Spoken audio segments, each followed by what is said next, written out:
All right, hello, and welcome back to Real Seekers. I'm your host, Dale, the Real Seeker, and today we're continuing on with the David Kemball-Cook series.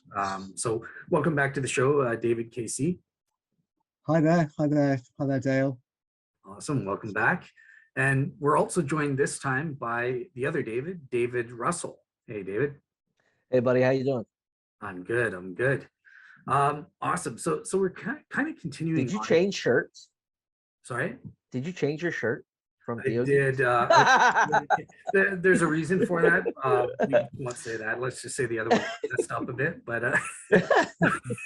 well, you could actually, for Theo Geeks, you could actually go in your pajamas on Theo Geeks, guys. So gotcha. There is that. Yeah, let's just say there was a little accident with the beefaroni, but beefaroni.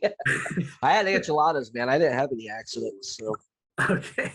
Except for this refried bean right here. All right, awesome. All right, cool. So I want to get straight into it again because David KC does have some time limits, so I want to respect that. Just before we get into today's topics, we're going to be looking at the doctrine of salvation. This was a fundamental reason why David KC has left Christianity. So we're going to be looking at the first few issues on that front.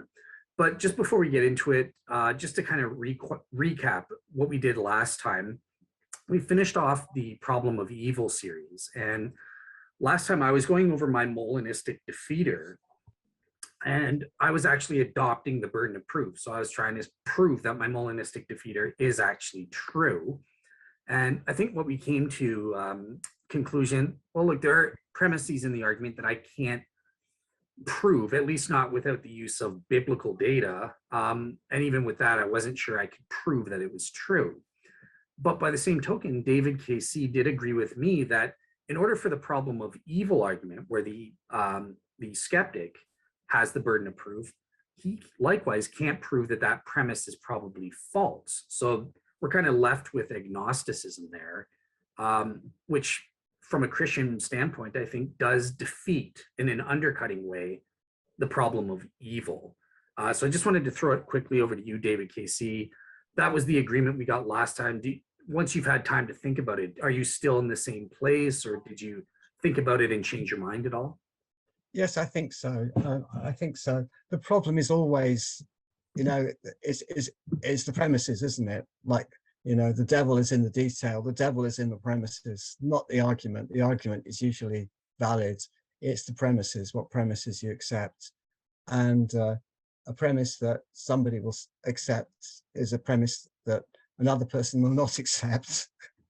So that's where, if you like, the meat of the argument is always going to be with any arguments, including the problem of evil arguments. So what a problem of evil argument relies on is premises that majority of people would accept. And your defeater is we could say, well, I don't accept those premises that you put there, which are very specific actually, and indeed we can't prove that they're wrong. So yeah, we are in that position of being agnostic in a way, but that doesn't really help the defense of theism, I don't think, because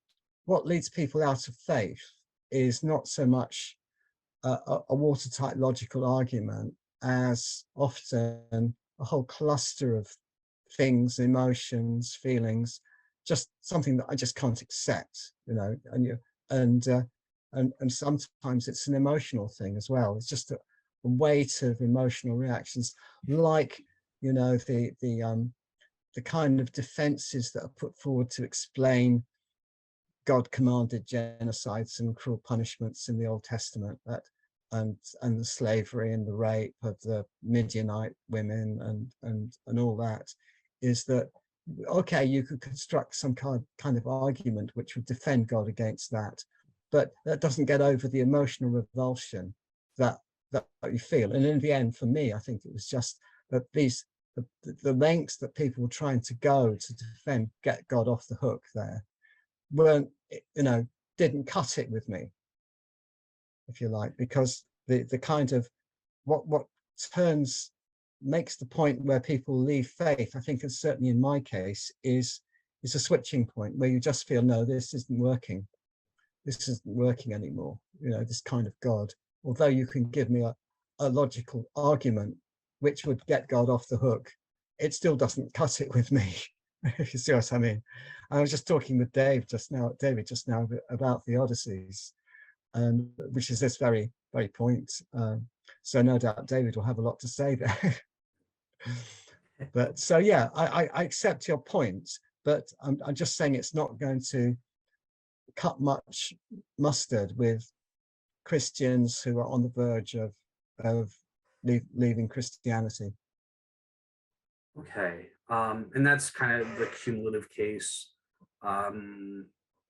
Okay, Yes. I understand what the overall feeling.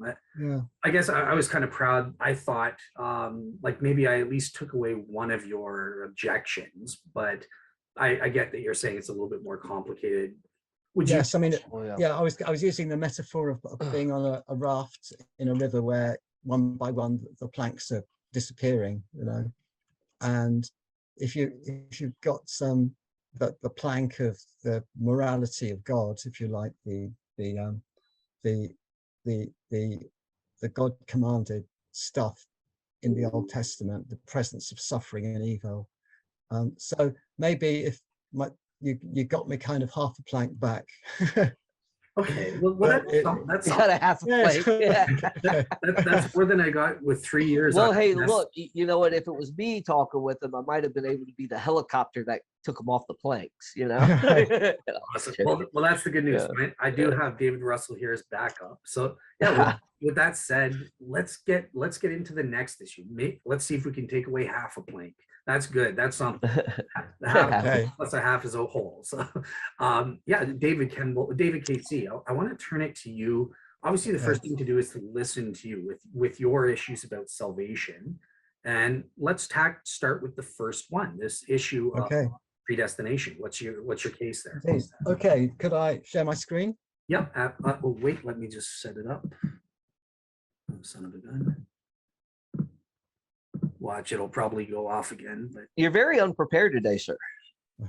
well, because you were trying to get me into the StreamYard, so I was trying to learn. Well, it's the thing is you started with egalitarianism, so I mean that's gonna mess you up as soon as you start with your craziness there. So yeah, you're sharing it now, David KC. Okay. All right, looks good. All right. Okay, so we're talking about the New Testament here, and salvation is one of the issues that I mentioned to you. You know, the planks that I lost in a way, and you could say that the Bible for the Christian is, among other things, a manual for salvation. Is how to be saved. And you could say that almost that's the most important thing that you could get out of the Bible. You know, the bottom line is, how can I be saved? You know, it's what the 3,000 Jews said to Peter at Pentecost, isn't it? I mean, it's how can I be saved? You know, all through Acts, this is what people say is, this is the situation. You know, you crucified the Messiah. You're the Gentiles. Here's a God. Here's Jesus. So what can I do to be saved? And so I think it's really important that for Christianity to be a coherent doctrine is that the New Testament is clear about salvation. If it's not clear about salvation, then it's not clear. And the Bible is, as it were, failing in its job, in its role, in its purpose. So I've listed here 5 questions about salvation, which worried me and have worried me for years. And about a year ago, I just finally decided that I can't reconcile. I can't see the New Testament being clear on any of these questions. And so I gave up the attempt to try to hold it all together. Yeah, so the first one, And just I don't know, just to predestination. Sorry. just before you get into it, just to clarify for the audience, because I don't want there to be confusion. So when you say it's not clear, you are saying that you think they contradict, correct? Yeah, I'm saying that the New Testament is not clear on these matters. So we've got more slides coming up which list passages for and against different views on all of these questions, showing, to my mind, that the New Testament is not clear, that it contradicts itself on some matters, that Jesus would say something as recorded in the gospel, would say something else recorded in another gospel, or Paul would say something, and so on. Okay. So predestination is salvation and damnation predestined from the dawn of time, or is it something that lies in a person's free will to do? So of course you Dale, and you David as well, you're both Molinists, aren't you? Is that right? Yeah, David, you're a Molinist, so you'd have a lot to say here, wouldn't you? Yeah. Hopefully trying to get around this conundrum. Universalism, number 2, universalism. Well, there are, I think, 5 passages which clearly state universalism, that God will save all. But then Jesus also said that many are called but few are chosen. So I think that's, we'll all be saved. I mean, universalism has a strong history, and there are Christian universalists around and making that case. The bishop that made the film, what's the Carlton Pearson? That's right, isn't it? There's a film made about his life called Come Sunday. I don't know if you've seen it. It's on Netflix. But he had a mega church somewhere in the Midwest, and yes, it has Chiwetel Ejiofor as playing him, so star actor, whom I tutored. You know Chiwetel Ejiofor, don't you? The black Englishman. So no, I'm sorry. I'm gonna write down okay. again. Oh, well, he's been in the Marvel films. He's Doctor Strange's helper in one of the or antagonist in one of the films. He was in Love Actually. He's a star. He's been in a lot of films, but I tutored him. Probably know by face, but yeah. He's a black man. Yeah, anyway, I know who it is. Yeah. So he played. So check it out. Come Sunday is the film. It's on Netflix. Okay. And he lost his congregation through deciding that, looking at these verses, that really God does want all to be saved. And that's the destiny. Number 3, what is the status of people not mentioned in the New Testament? So we're going to go into that. And some classes of people just aren't mentioned. Number 4, what's the means of salvation? Talking about grace, faith, and works. What combination of these affects salvation? And then canon luce on salvation. Is once saved, always saved? Again, I think we've got inconsistency here now. So I said we haven't got time to consider all of them. I think I said, I don't know what I said, 3 and 4, maybe 1, 3 and 4, or 2, 3 and 4. But if I run quickly through the slides showing the passages, then we could decide what you want to talk about. Yeah, so I've kept notes. I think you said 1, 3, and 5. Just hang on one second. Okay. Yeah, 1, 3, and 5 is what you wanted to do. Okay. Well, if I run through the slides very quickly, it won't take long, and then we could decide what you want to take up. All right. Is that okay? Yeah, absolutely. I want you to do what you want. Okay, so make notes here. Okay, so on number 1, so those are 3 verses that appear to teach predestination. I could read them out on my notes, but at the moment I can't because I'm sharing my screen, but they're well-known verses and they mention predestination. Okay.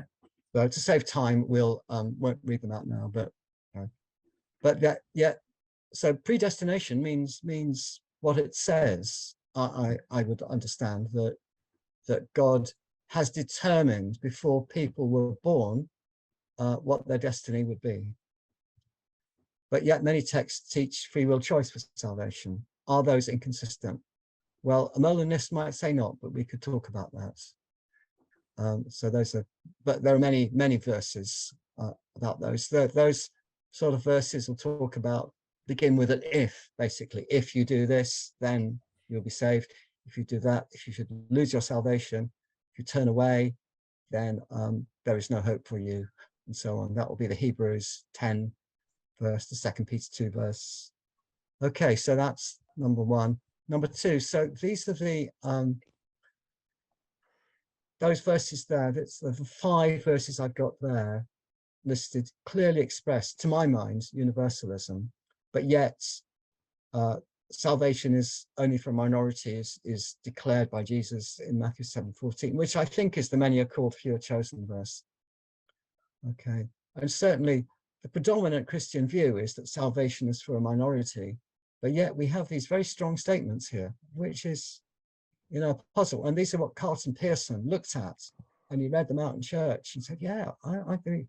And from that point, his congregation slowly dwindled. He's now kind of still in the same city, but no longer leading that church. Anyway, people, infant status of people not mentioned.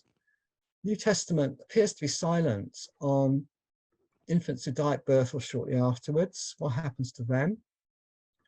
The mentally defective or otherwise unable to understand the gospel, people who lived before Christ, those living who, or future, who never heard the gospel at all, even though it was around. And Mark 16:16, you probably know this verse, but I was talking about it with a friend recently, and it's worth reading out. I know I don't want to take much time, but he that believeth and is baptized should be saved, but he that believeth not should be damned. And that's in the long ending of Mark, which, as you probably know, is not in the earliest manuscripts. But anyway, it's there in the Bible. So if you believe the Bible, it's there. Maybe innocents get off the hook because Jesus said, suffer little children to come unto me. But maybe not, because in Luke 18:17, it's heavy qualifies that verse. And if it is true, or at least it's Jesus' view, it contradicts Mark 16:16. But anyway, we have whole categories of people, the majority of people who ever lived, the vast majority, who have never heard the gospel or who are unable to understand the gospel. So if you believe that Mark 16:16 is prescriptive on salvation, then these people will be damned, even innocents. Okay, that's number 3. Number 4 is, I just see that the New Testament being inconsistent on the means of salvation. I think we have passages clearly expressing salvation by faith. Clearly, so the famous ones there, John 3:16, Romans 10:9, 3:22, Galatians 2:16 is kind of Paul's summary argument against the Judaizers, isn't it? And they're in the Gospels as well.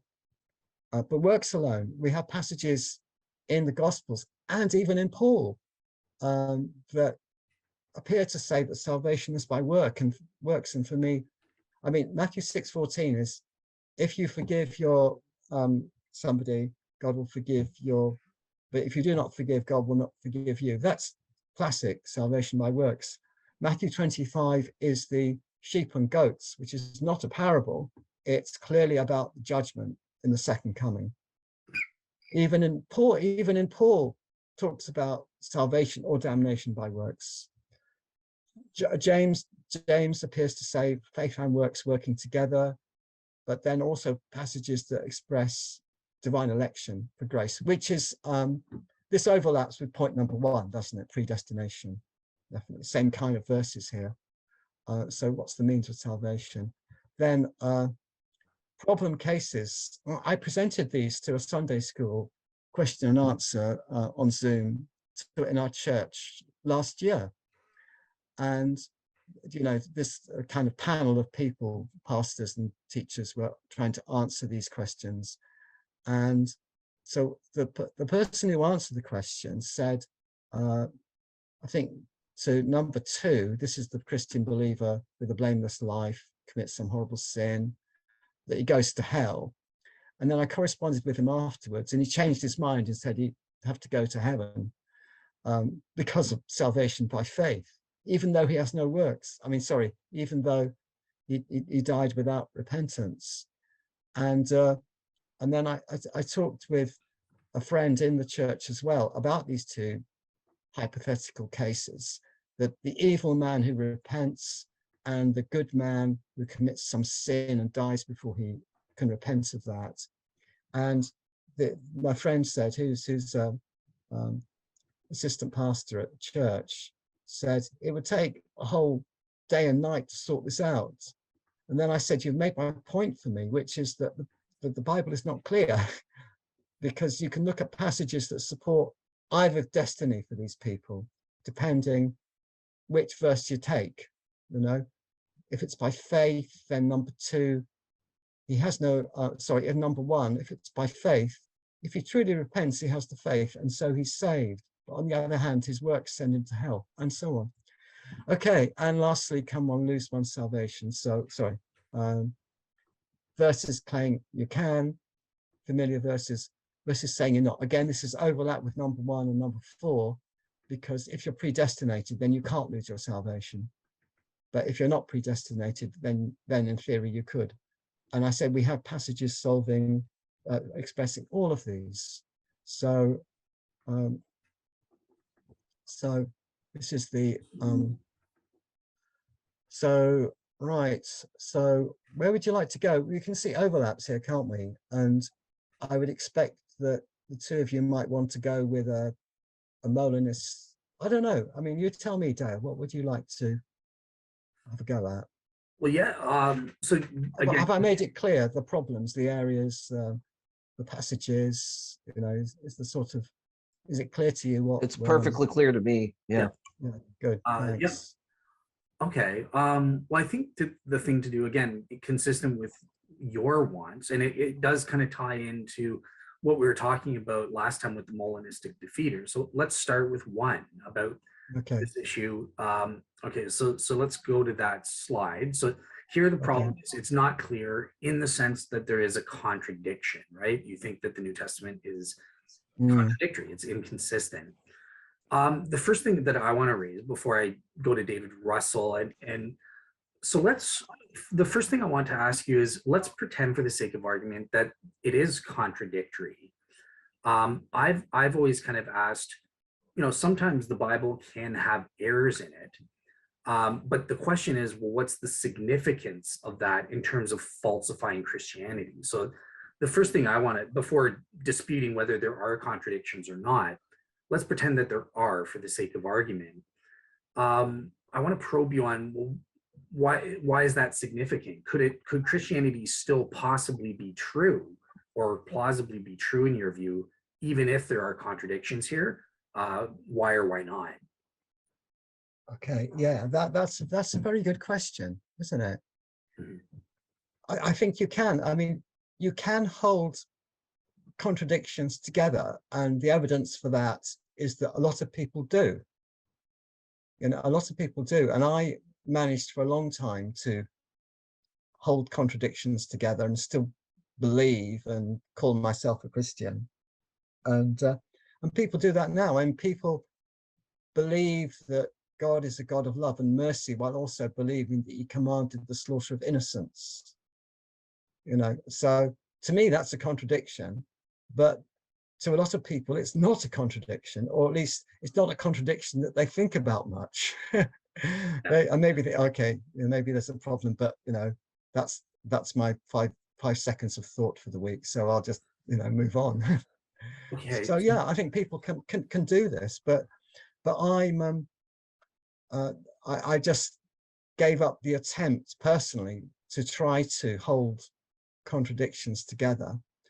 And also those who believe that the Bible must be true, inerrant or whatever, certainly in all matters concerning faith, I think it's a problem. Because if the Bible is not clear on the most important thing, which is how to be saved, then that shows that the Bible is not reliable. And that could shatter your faith, because if you believe that the Bible must be true, if your belief in the Bible is shattered, then the rest of your Christianity could go as well, or at least you start moving down a slippery slope, which is what I found myself going. You know, once you let go, imagine that you're on a roof and it's a slippery roof, and you're on the top of the roof and you're holding onto the ridge of the roof, which is the inerrancy of the Bible. And then you let go of that, you start to slide, don't you? Mhm. And then where do you end? What is there then to hold on to? Because once you admit that there's inconsistencies or errors in the Bible, where does it going to stop? Okay. Until you fall off the roof. Okay, so just to clarify, if you had to, again, I know you don't agree with assigning probabilities, but just a subjective thing, if there are contradictions, are you saying you would be 100% confident, or is there any wiggle room? Like, again, just humor me and assign a percentage. Like, how confident are you that if there are contradictions here, Christianity's false, you can't hold on to those and preserve faith? Okay, well, we've got to define Christianity, haven't we, here? Yeah. Because it's a conglomerate. You see, I see a conglomerate now of lots of different doctrines, which all lumped together as Christianity. But then if you put a Calvinist and a liberal in the same room, they both call themselves Christians, but actually they believe very different things about salvation in particular. I mean, they might agree that, you know, that Jesus died for the sins of the world, maybe, or at least for the sins of some people.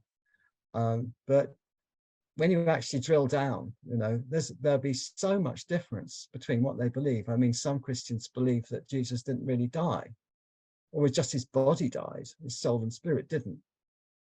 You know, some Christians believe Jesus was a human being only, others that he has a dual nature. You know, so you could say, I mean, and this is the proof of this is in the fact that a lot of Christians call, say, Unitarians not real Christians. So when we talk about Christianity, you're presupposing that there's just single thing with a coherent body of doctrine. I'm questioning that. I mean, you can say, point to all of this, you know, Adam and Eve, did he exist, did he not exist? People who call themselves Christians differ on all points of doctrine, just about. Okay, so Christianity being true, so you have to be more specific. Maybe if we talk about, say, the resurrection, say, and pin it down to that and say, what probability would I put on the resurrection, meaning a bodily resurrection of Jesus? One might say that is, you know, the litmus test that you might put. Okay. All right, cool. So yeah, so thank you for that. David Russell, I want to turn it to you, and I'm curious on your take on the significance issue. So again, let's just grant that these are contradictions. I know that you and I are both going to disagree with that, but pretend they are contradictions. David Casey has got us. What's the significance in your view? Is that in falsified Christianity? Do you think it's possible for one to maintain their faith despite there being these contradictions? Well, considering I am an inerrantist, I do think it doesn't contain the contradiction. So let's be clear about that first. But to discuss from a hypothetical point of view, I'm sure if Jesus actually raised from the dead and this was an event in history that we still have great evidence that event occurred. So with the Bible being an error, I would say that, you know, that could be common to how people write testimony and, you know, stuff like that, and they didn't have it all figured out. Okay, that's fine. You know, that's normal. That's human. That's human, you know. Yeah. But I do believe in inspiration, and the questions that David has produced, in my overall opinion, I think are easily you know, answerable. People have been going off on them for thousands of years, and I don't think we're going to ever probably solve some of the deeper issues. But on the surface, I think salvation is simple, right? I think it's one of those things like, something like, I know that I'm in this world, I think therefore I am, type of idea. There's stuff that are plain. And I think that's how it is with this idea of the gospel of salvation, is there's a plain thing that's like right in front of you. However, to understand the nature of those set things, like trying to understand the nature of subatomic particles and how they form to make, matter and this and that, I think that's where the studies go. And that's where they have to go. What is the nature of those things? So on the surface, yes, there's a simple idea: accept Jesus Christ as your Lord and Savior. You're saved by faith, by grace through faith. So I think those things are right there in front of you. But when you want to understand the depth of it, you want to understand the nature of it, that's where people struggle. And I think the simplicity of God and the simplicity of the gospel is right in front of you. And if you want to dive deep into it and the nature of it, I think that's where God leads you to discover things. And Christianity, let's just put it this way: Christianity never claimed uniformity. Never. We could see that in Polycarp's Easter objections with the Bishop of Rome. These guys. Okay, Johannine tradition. John wanted to celebrate it. His tradition celebrated it on Saturday. Well, the Bishop of Rome was Petrine, and he decided he was going to celebrate it on Sunday. And they argued about it. But Polycarp goes up to Rome to hash it out. And they meet up. And they realize they're not going to agree on the day, right? They're not going to agree on the day. But what did they do? They took the Lord's Supper together and said, yeah, that's fine, right? Never did they claim uniformity. They said, we have unity instead of uniformity, right? We have unity on some of these essential things that David would object to, that I think are uniform. I think they are. We do have those cardinal rules that have been there.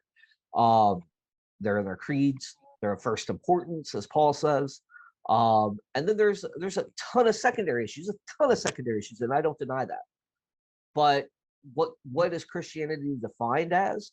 I think that's pretty clear throughout history. Do I have like something I'll read off of right there just to get it? No. But yeah, I do think we have our set, and things that are outside of that are the unorthodox type stuff. So yeah, I think overall, I think these questions are answerable. And I'll just take one if we want to go that route. Are we ready to go to Romans 8:29 or Ephesians? Sure. Oh, well, in a second, I just want to, if you don't mind, I just want to give my take on this significance issue first, because I think I have a unique answer to it, and I'm just kind of curious. So I just want to share that. Okay, so again, pretending that these are in fact contradictions, I do think that it's possible that Christianity can survive and still be true. And the reason for that is because I don't think that this issue between Calvinists and Molinists, I don't think it is an essential issue. That said, I do think it is tangential to salvific issues. Obviously, it deals with the mechanics of how salvation works. Do we have libertarian free will, and is that a necessary component of one becoming saved or not? But the way, number one, I don't think that it's, however you answer this, in terms of the gospel message of what we do on a human level is the same, right? We still have to place our faith in Christ. We still have to repent, and all of that is the same, regardless of whether the ultimate mechanics are, well, God is predetermined that you did that, or it's because of libertarian free choice. So I think that specific debate about the mechanics is a secondary issue. So I would assign that a 95% significance, because it's so important, that Christianity is false if there are contradictions on these matters. And the way I assign these subjective probabilities, I assign the probabilities to various contradictions and assign them different significances in terms of the falsification, right? So if there's a contradiction in, oh, how many horses did King Solomon have versus, 22,000 or is it 20,000? That's a very insignificant. Whereas I think this would be significant. And the way I rate that is based on the amount of undue confusion.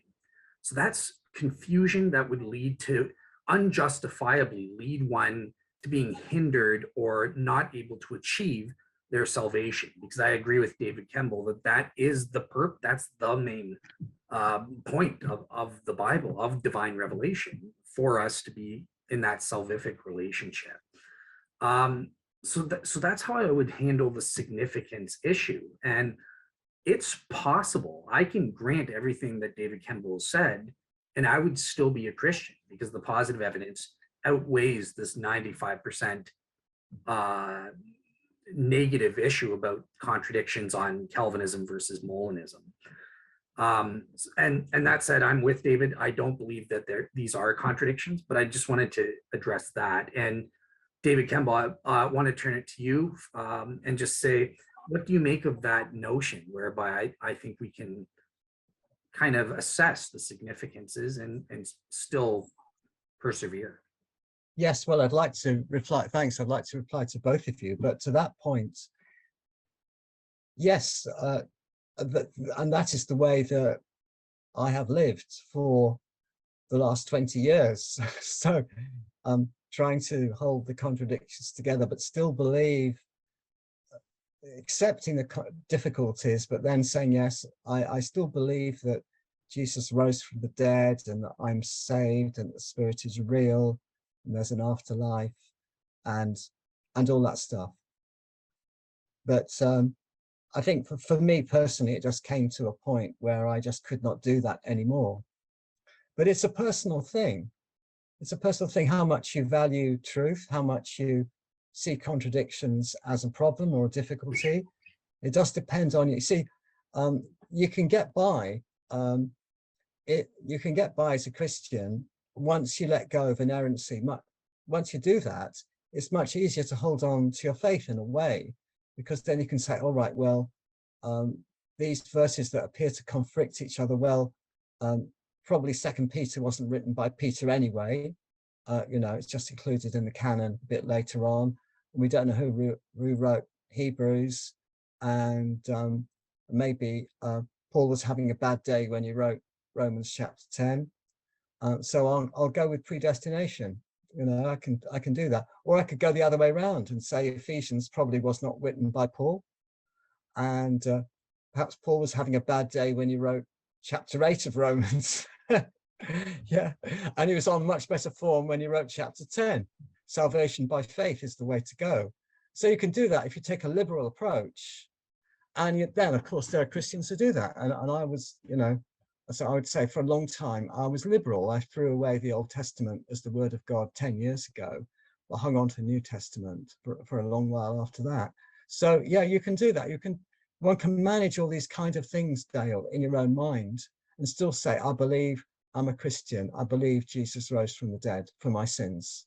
You can still do that. To answer David, I don't agree with you, David, because I don't think you can just you say it's easy to come up with a list of essentials for Christianity and then you've got all the rest, which is secondary. I disagree, because I expect you're going to put belief in the Trinity as an essential. So that would, obviously cast out the Unitarians.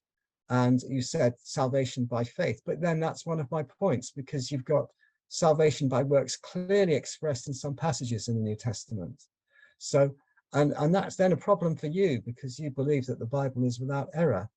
So I'm speaking more to you, David, than to you, Dale, here, if you like. And bear in mind, I very, very strongly agree with you and David that these can't be errors. Remember, I'm 95% convinced that the Christianity can't survive if these are contradictory. So I'm not just some lily-livered liberal that it doesn't matter at all. No, I think contradictions of this sort matter a heck of a lot, probably. But yeah, David R., I want to turn it straight to you because I know you've been waiting. So you can address David Casey's question to you and then start to get into it. Are these in fact contradictions or not?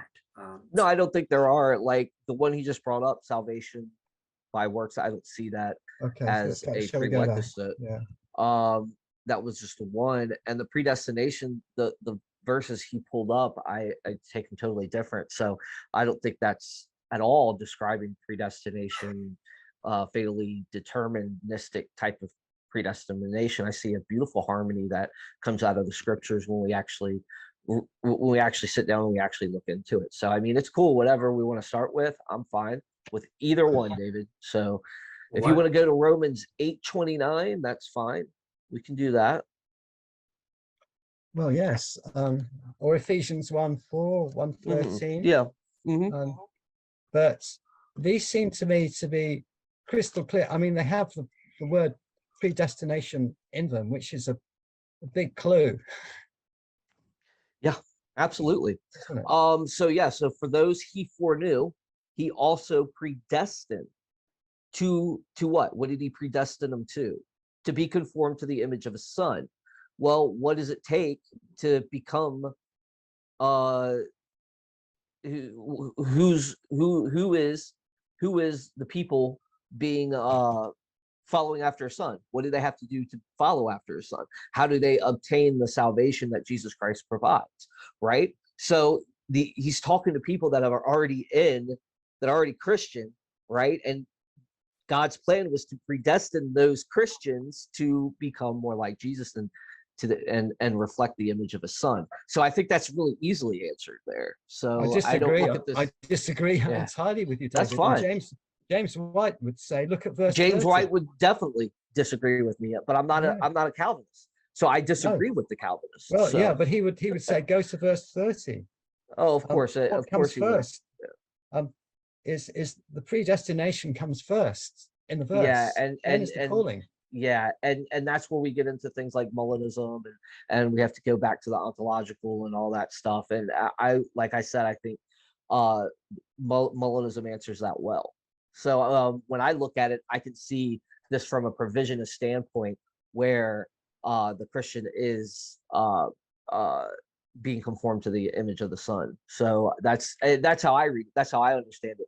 So I think that makes the best sense. Now, James White can disagree with me all day, and I could give you a ton of lists of people that have responded to his books, if you want to read them. But one of the best commentaries on Romans is done by a man named Brian Abascano that I would refer you to if you want to look into that and see what you think makes more sense from the perspective of what's Paul's writing versus just looking at maybe mainstream stuff. Dive deep into Brian Abascano. I don't know if you have, so I might be assuming wrongly there. Okay. Well, it looks like you're saying that modalism offers us an escape route out of the apparent. No, I don't. I don't think it provides us an escape route. I think that's the plain meaning of the text. Really? Yeah, absolutely. I don't think. I think that's it's just like I read scripture, and I make a theology based on what I'm reading. So that's kind of like that's what I think is going on here. I don't think like I'm looking for a way out or anything. This is just the natural way I read it. I see these things and I see how they can harmonize, and that to me is one of the beauty of scripture, and especially when I look at it in the original language too. It's just so expressive, and reading the Greek is just so expressive. It just like John 1:1, for example, when he uses the word prostantheon, right? I mean, that's face to face. And you go back, it's the same type of relationship that they described that Moses had with God, and it's just like, wow, this is just so deep. It's so expressive, So yeah, I think that's my take on it. So, but David, I don't see how, if you read Ephesians 1, Ephesians 1 verses 4 and 5, you cannot read that as otherwise as teaching predestination for salvation. So let's go there. according as he hath chosen us in him before the foundation of the world, that we should be holy and without blame before him in love, having predestinated us unto the adoption of children by Jesus Christ to himself, according to the good pleasure of his will. Mhm. And I think that's another one that's talking about this type of election and what we're elected into and how we come to that, right? So, Dale, do you have anything on that? I want to look at that scripture real quick to see if I have my notes on it from when I was in class. Yeah, so in general, I'm agreeing with everything David Russell's saying. Obviously, I'm a Molinist as well, and just generally speaking, I think that. So I would agree that Arminians in general, they try to take the predestination as only a corporate concept. I don't think that's the case. So I would agree with the Calvinists that there are passages in Acts where it does talk about predestination in some sense, where God's sovereignty applies to individuals. But I don't see that in and of itself as contradicting our having libertarian free will. No, that perfectly is harmonizable, right? Because Molinism teaches God has middle knowledge, so he knows before, logically prior to the creation of the universe, what any free creature would do in any given set of circumstances, and whether they would freely choose to meet the conditions for salvation. So yeah, on that front, I don't see an issue here. I think that it's fully. Yeah, you're agreeing with me then, Dale, that Molinism offers an escape route out of this contradiction, this apparent contradiction. I would say explanation. I mean, maybe you won't call it an escape route, but yes, it's a way of reconciling the apparent contradiction. Yeah, I do think, yeah, there is definitely an apparent contradiction. God knows everything. God predestines, but in light of his knowledge of free choices of people.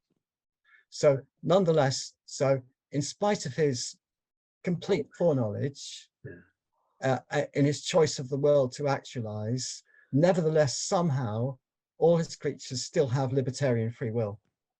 Yeah, and it's because his predestination is predicated upon his middle knowledge of what free creatures would do and stuff, and then he sets up those circumstances.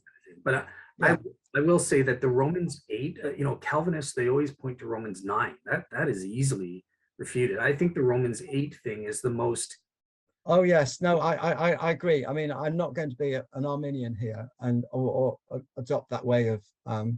I think he's Romans 9.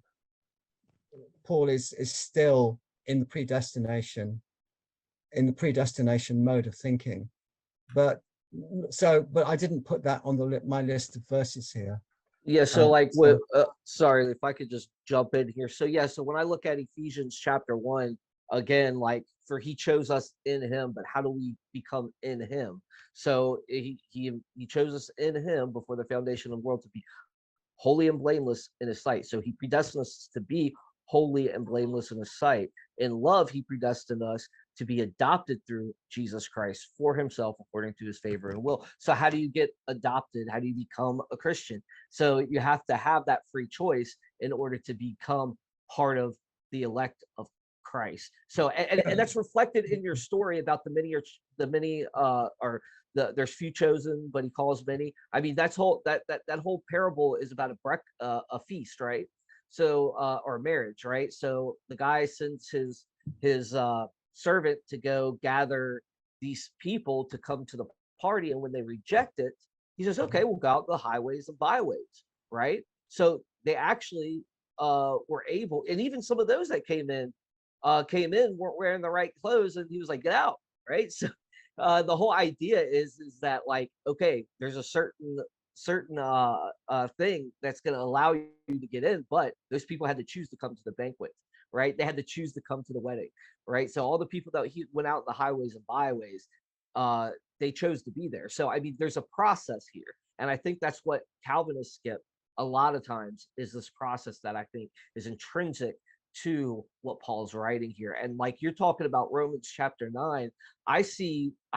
I don't look at Romans chapter 9 the way you do and see that he's in predestiny mode. I don't. I see that there's a cultural issue that is facing the church that's vital, especially in Rome, where Gentiles are being included, right? So this is all part of that. This is all in reference that, like I said, look at the Brian Apiscano, or some of the, even Leighton Flowers talks a little bit about it in the Potter's Freedom. And it's a very good explanation. I think it actually harmonizes a lot better than I've heard any Calvinists or some classical Arminians do. Yeah, just to add on quickly, I'll let you respond, David KC, but just to add on the Romans 9 thing that you mentioned, I think that this is garbage proof, believe it or not. Whereas I think the Romans 8 thing, you've got something, but we can still harmonize it. The Romans 9 is nothing. I think it's a misreading by Calvinists, because what is Paul saying here, right? If you read the full context, not just Romans 9, but 8 to 10 or 9 to 11 or whatever, Paul is actually widening out the scope of salvation. It's about corporate people groups, Jews versus Gentiles, namely, and you see this repeatedly, right? So he's not talking about individuals in that case. He's talking about groups of people, and doesn't matter whether you're Jew or Gentile. And this doesn't, the image of the potter and the clay, that's taken to say, well, that negates libertarian free will. And I don't think it does, because number one, that very image comes from the Old Testament. I think it's Jeremiah 31. I'm not 100% sure. And it uses that same imagery of the potter and the clay. And that whole chapter presupposes that we have free will. We play a choice in how those outcomes happen, right? So I see that Romans 9, it's not even problematic in the way Romans 8. I see it as problematic, but it's answerable. I don't know, but over to you. I want you to respond. So, if you want. Okay, yeah, well, you both make good points. Now, I do see Molinism as a way of reconciling that. I mean, that's what it's there to do. So, if you're a Molinist, you can reconcile these verses, these passages with each other. If you're a Molinist, I'm not a Molinist, and not many people are, but I think, I mean, I don't really want to discuss Molinism here, because, I mean, I think the middle knowledge thing is just something I can't accept. But maybe we can't just go there now. Maybe we could have another session on that. Well, I think, as Paul Helms said in his discussion with James White on that, is that if they have libertarian free will, they can go off script. Now, the thing is, you see, is that they can go off script in spite of God's middle knowledge. And the thing is, this has real consequences. It's not a marginal issue. It's central to Christianity. For me, when I was a Christian, I could read Ephesians 1 and Romans 8 and say, yeah, I'm predestined. I'm part of this group, along with all the Ephesian believers whom Paul was writing to. And he was writing to all of them, wasn't it? And he was assuming you're all predestined for salvation, to adoption. And I could say that about myself, is that I'm predestined. But then when you start to lose faith, then it becomes a problem, doesn't it? Because then you say, oh, maybe if I'm starting to doubt, maybe wasn't predestined at all. And that's what I believe the early Calvinists, in Geneva, they had this problem, and that led them to say, oh, well, I've really got to, keep a diary of all my good works, because I've got to make sure I'm saved, because I might not be. And once you start doubting whether you're actually predestined, then you could say, well, maybe I'm not saved at all. If I have doubts, then I can't be saved, because I should be predestined, but I have doubts, so maybe I'm not. And so it needs people like me to throw up the whole thing and say it's just not working. Predestination is fine for people who are really sure about it, and they'll go to their graves knowing that for themselves that they're saved. For people who starts to doubt, it becomes a problem. Okay. Yeah, I hear you. My thing, Dale, just real quick. Okay. And this is what really, like, I mean, this kind of what throws me off when people having a Calvinistic understanding of verses like Ephesians, because if you continue with the context, it literally says, so that we who had already put our hope in the Messiah might bring praise to his glory. And then goes on, when you heard the message of truth, the gospel of your salvation, and when you believed in him, you were also sealed with the promise of the Holy Spirit. He is the down payment of our inheritance, and for the redemption of the possession, to the praise of his glory. So when you read those verses in lieu of that first chapter, and you don't segregate it out by verse, is why I never read a Bible verse. It makes more sense that this is speaking of a process here, and not of a fatally determined God that just fatalistically determines everything. But I understand fears with Molinism and stuff like that. Again, I would just be like, well, I think God's omniscience is that unfallible barometer. He's, it is based off of the free choices that he knew we were going to make, that he actualized for us. So, I mean, there's a lot to play there. And Dale, I'm sorry I cut you off, man, but I just wanted to throw that out there before we moved on. No, that's fine. That's fine. And I think I'll let you have the last word on this section before we move on to the next, just to make sure we have time. But the one thing I just wanted to say, to kind of recap. So I think there's some good news here, right? And David Casey, you correct me if I'm misunderstanding you, but I think that you've admitted, look, this Molinistic answer is a plausible harmonization. So we've kind of taken away half a plank, in that you can't prove that these verses contradict, but you say, but the harmonization, you have some philosophical, some extra biblical problem. In other words, the randomness objection to libertarian free will. And that's why you're like, well, the harmonization, I have philosophical issues, but you would admit that given that Molinistic answer, you can't prove that these verses contradict from a strict biblical perspective alone, right? Am I right there? Well, on the face of it, they're contradictory. Okay. And I accept what David says about there, you have to do the hearing and the believing there. But still, the verses are talking about predestination clearly. Verse 5, verse 4, verse 5, verse 13. And so they state the doctrine. Now, obviously, a Calvinist would say that still there's got to be, people have got to work, you've still got to, in God's plan, there still has to be a hearing of the gospel and coming to faith in God's eternal plan. James White calls it means, doesn't it? God uses means to affect his eternal plan. But the thing is that according to this, people are, once they're saved and predestined, they're always saved. And this takes, obviously this connects with the once saved, always saved, which is another of my points, because we see here clear statements that once people are in, they're sealed, aren't they? That's the verse that you read out, wasn't it, David? That they're sealed with the Holy Spirit of promise, verse 13. But yet we've got clear verses that talk about people losing faith. Now, if you read Ephesians, it looks like none of the Ephesians lost their faith because they were all sealed with the Spirit. And that's the way I felt, for a while as a good Pentecostal, or at least I was certainly a Pentecostal. I got that Spirit, so I'm sealed.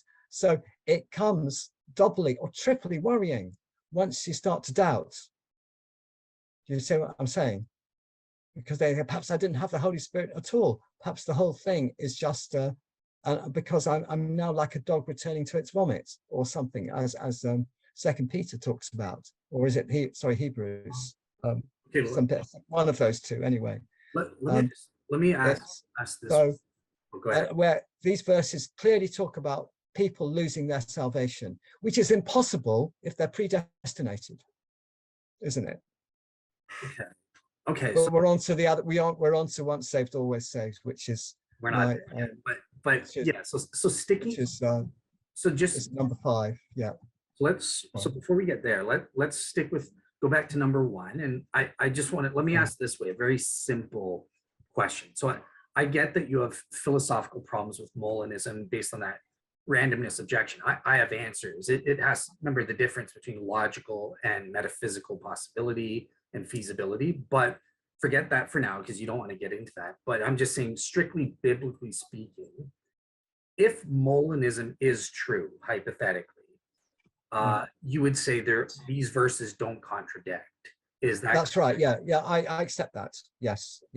And that's what I'm saying. Molinism gets you off the hook here. I mean, gets Christianity off the hook. But can I say something real quick? Yeah. I think, okay, so I know there's like a lot of emotive problem, a lot of emotion behind what you're saying, emotive reasons why you had these doubts and why, it came to this. But you're only running into a contradiction if you accept the Calvinist way of thinking. I think that they're the only ones. I think that you have a problem with. The Arminian has this easily solved.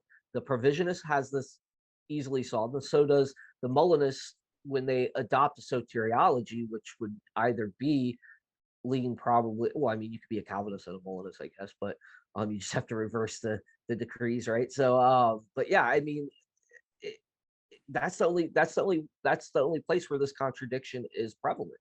And I think that the hermeneutic and I think that the exegesis is well in the Arminians' camp. And that's why I don't see a problem with these, I guess, like you have. But I will never be able to deal with your emotional issues on this. And all I can do is just listen to you at that point and just sympathize with you. Sit in the ashes. David. Well, yeah, obviously you've never had any doubts. Well, no, I've had doubts. Trust me. That's what got me into apologetics, were some bad doubts when my dad died. So I've had those problems. So that's why I can say all I can do when somebody does have these serious, complex, or heart-wrenching doubts. I also, sometimes, like you said earlier, even David, that those logical arguments just don't seem to get past the emotion, and sometimes this is sometimes all you can do is be a good friend and sit in the ashes with your friend and show them the love and compassion that I think human dignity should do, what we as humans should do with each other. Yeah, well, there's 2 points there, David. I know where time is going, but you say the Calvinist interpretation, no, of the verses. No, I'm just reading the verses, what they say. Yeah, and they certainly support Calvinism. But if you just read those verses, and there's the 8:29, the 4 and 5 and 13, and so on of Ephesians, you read them grammatically, linguistically, contextually, whatever. They state clearly that God predestines people for salvation. See, I disagree with that. See, because just the context alone, he's already talking to saints that have accepted Christ. I mean, the greeting is right there. It says to the saints. So he's already talking to people that have gone through this process. And if you look at the context, it fleshes that out. And that's why I'm saying there is I think a misreading in the Calvinist interpretation. And as you're reading it, I think you have that already in your mind, that presuppositional from your days in Pentecostal. No, David, it says chosen by God before the foundation of the world. How is that not predestination? That's predestination. But what were they predestined for? Salvation. No, it says to be holy and blameless in his sight, to conform to the image of the Son. Basically, he's just reiterating that type of point. So there has to be the following verse. We know,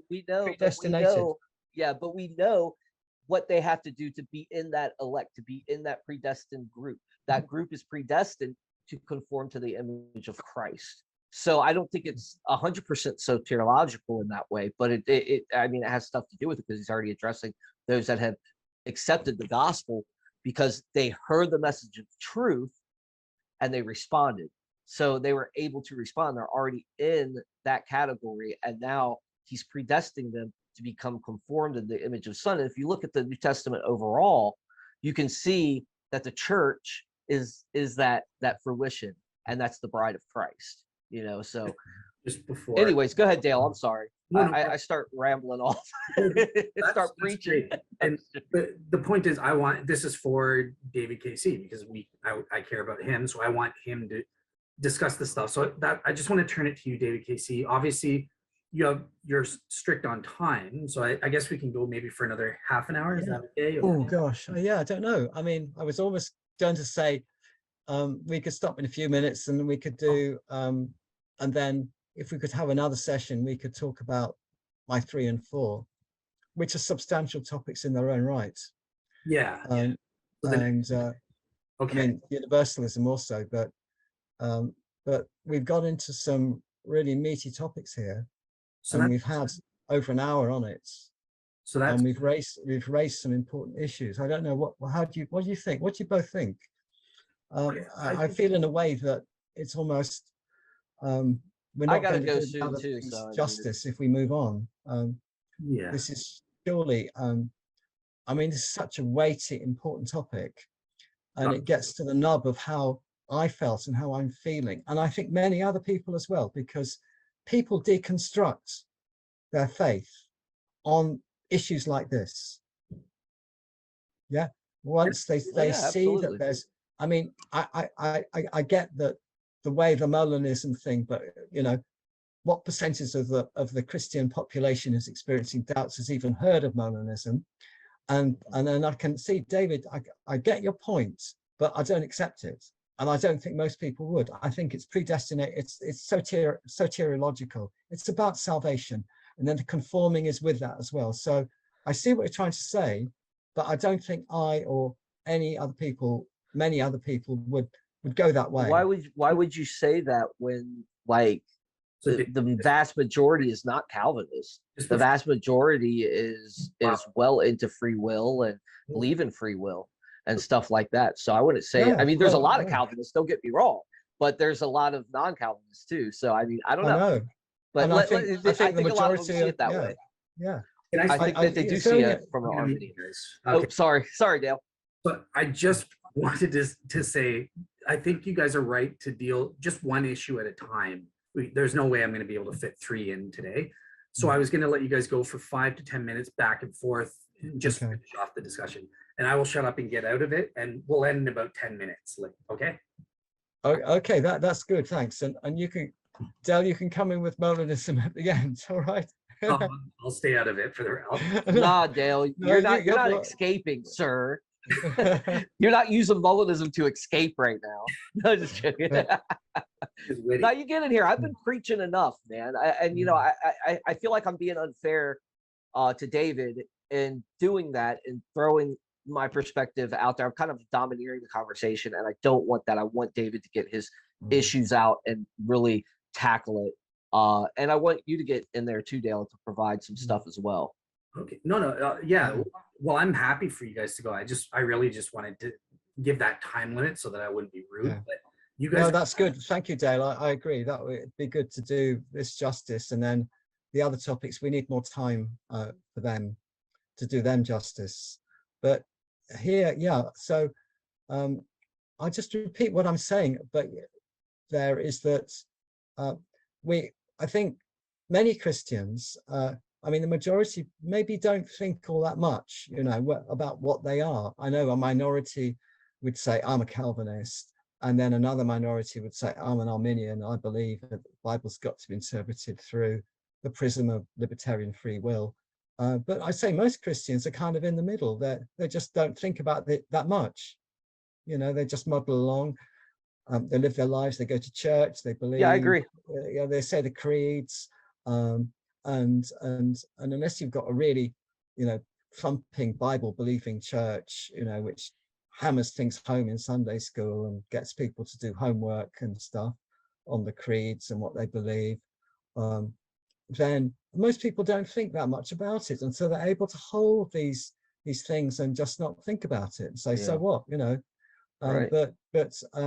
But obviously for someone like me, that's not good enough. You know, I've kind of lived my life as a, you know, trying to look for truth here. Yeah.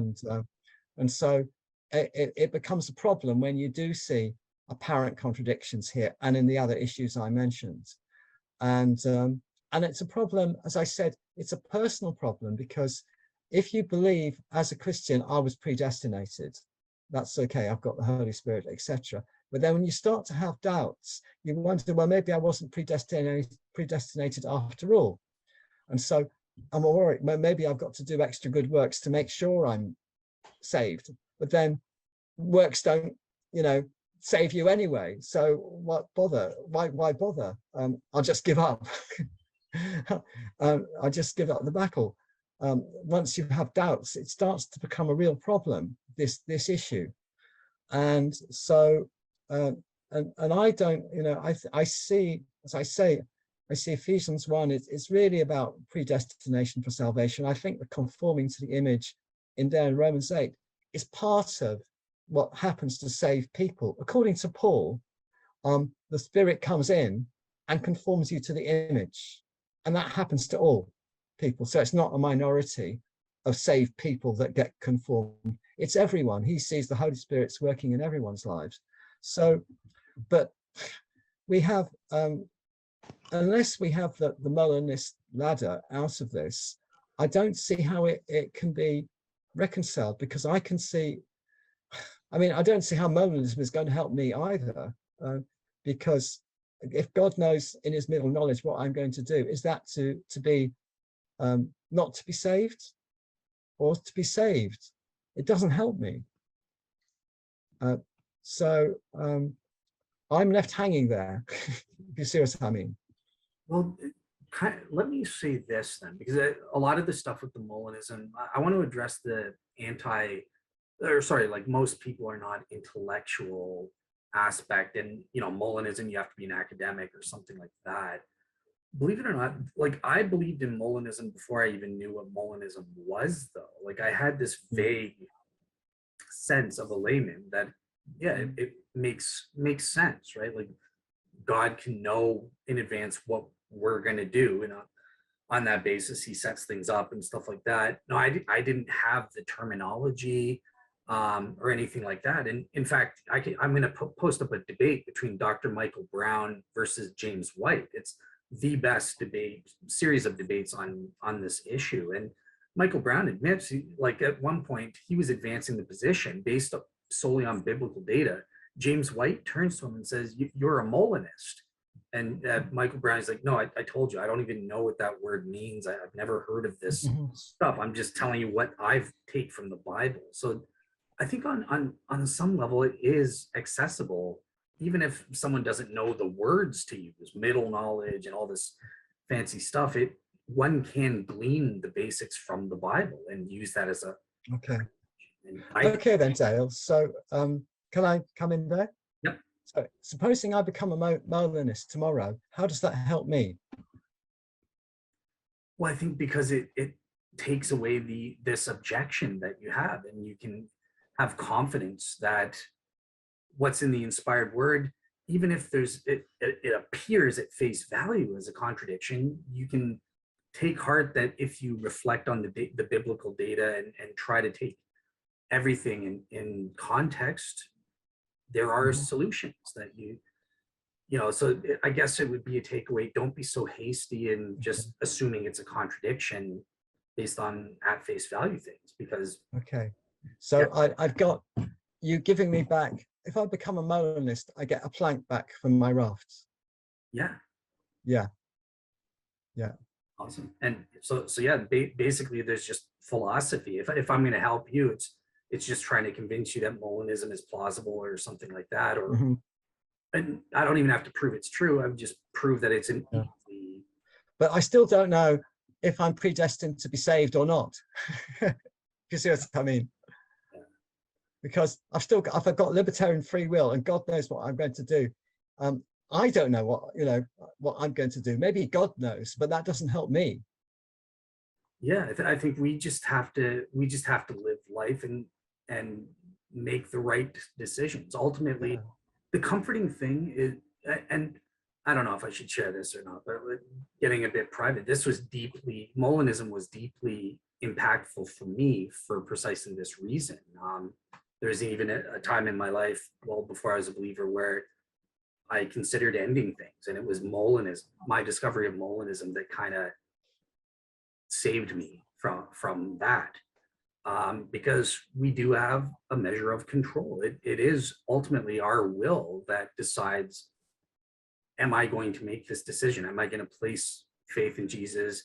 sure, we're bombarded with various influences, and I don't know what decisions I'm going to make 5 years from now. I might apostatize at some, God forbid, but it, these things are possible. Or I might choose to kill someone. Who knows, right? But you can't live your life in fear of, well, I don't know what choices I'm going to make. I just know, look, I am who I am. I know who I am, and I always have the choice to respond to any and all influences.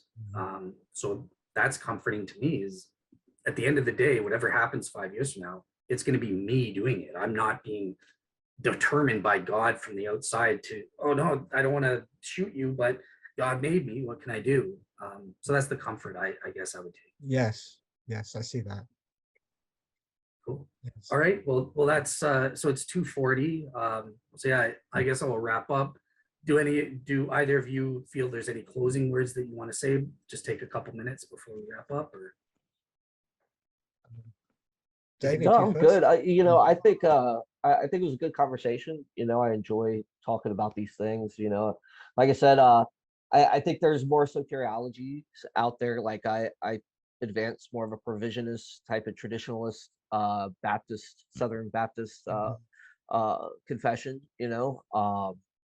So yeah, I think these questions can be answered, but if you're stuck in that Calvinist mind frame, I think it's repulsive to me.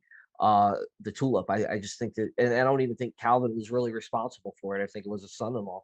So Well, blame Augustine. well, you could get some of those Augustinian ideas too, but I do see that a lot does stem from that exposits or expounding upon Augustine, right? And I think that sometimes they even get Augustine wrong at times, but that's that's the nature, that's the history of it. We don't have everything. We can't go back to those people and say, okay, what did you mean by this? We can just do our best, right? And when you're reading like what Paul's trying to say here, I think the context is important. The historical social context is important, and I think we can't divorce those issues when we are examining that. So I really would encourage you to maybe look up, if you're looking into Molinism, look up Kenneth Keithley's Rose's approach with his soteriology, or go Right, to what's that? I'm just saying, maybe Dale could put that in the show notes. Yeah, and then there's also work by Leighton Flowers that he does a wonderful podcast on his interpretation of Romans 9. He's also had Brian Apiscano on, who's also part of the Society for Evangelical Arminians, and you can look into those and see his he's got a 2-volume set on Romans chapter 9 from an Arminian perspective. And so if you want to get in the weeds on it, it's thick. But those are some of the best stuff that I've reviewed. And it's been so long since I did Brian's book. Whew, it's hard to remember everything. That's why I'm glad about school, is because it can refresh me a little bit. You still don't retain a lot that you want to, but oh well. All right. Yeah, that's interesting. Yeah, thank you. So Dale, maybe you could get some of those references and put them down. Send them to my Gmail if you have specific. For my last words or summing up or thoughts on this is that this is not a new issue. This is as old as the Bible, this issue, isn't it? And certainly from around about 400 AD, it was Augustine that highlighted this. And he went down the predestination route, and he somehow tried to bring in free will, but in the end he gave up, didn't he? He said, yeah, no, it has to be grace, it has to be predestination, and it's free will has to go, basically. And this was the debate, wasn't it, that Luther had as well with the Catholic theologian on that. And Luther's is summarized in The Bondage of the Will. Again, Luther took the point here, and also Calvin did, is that the Bible speaks clearly that people are predestinated for salvation and for damnation. If if you read these verses the way they read, what David said notwithstanding, it's clear on that basis. And the fact that volumes and volumes have been written about this, including no doubt the ones that David has mentioned, is just evidence, in my opinion, how much of a problem this is in Christianity. And it has been for 1600 years, is that we see verses that talk about free will choice, and that's our basic naive understanding about it, isn't it, as we go through life, is that we choose to save or choose to lose our faith. But yet there are these clear, I think, clear passages, and it's not just me, it's a lot of people. So the fact that so much has been written about this shows what a problem it is. But the fact that so much has been written about a certain problem does not prove that the problem has been solved. In fact, it's almost the opposite. So I'll end on that, but I will certainly read what you've given me. And if we have another go on salvation, or another 2 goes maybe, then no doubt we'll be coming back to these issues. Okay. All right. Well, with that said, I think we can wrap it up at this point. I do want to thank both David KC for coming on and sharing his take on some of these things, and also David Russell. I'm sorry, I'm sorry for that little moment, but yeah, thank you so much for coming on and helping me out. You did a great job. I always look forward to your take and back and forth with David KC. You are clearly more biblically trained than I am with your training at the seminary. So thank you. Oh, you're No problem, buddy. I'm always glad to, be here and hang out with you, Yeah, I make a job of hanging out with my good heretic friend Dale. So great, cool. Well, that said, I will let you guys go and have a great week, everyone. Thank you. Thanks.